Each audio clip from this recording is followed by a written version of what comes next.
I constantly found that the books didn't seem to do what I wanted.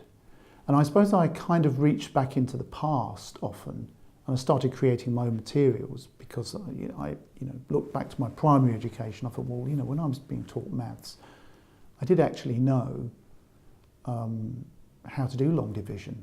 But then when I took a closer look at the curriculum, the national curriculum, which had been created really around about 1988 onwards, it was very confused as well. It was influenced by modern approaches, and I sometimes designated it the chaos theory in maths because it seemed chaotic and disorganised.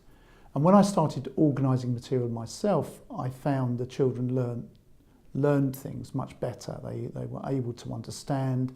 There was a progression, and I started to think it all through, particularly with the maths, and that's how the first textbooks came about.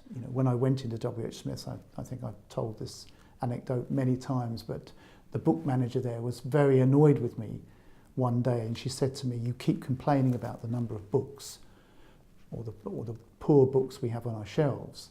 And she said, "Why don't you write your own?" So I looked her directly in the eye and just said, "All right, I will.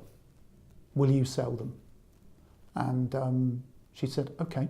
So I brought the first 100 books into the shop after a few weeks' work on book one, and all of them had sold by the end of the week. And she said, "I think we're onto something here."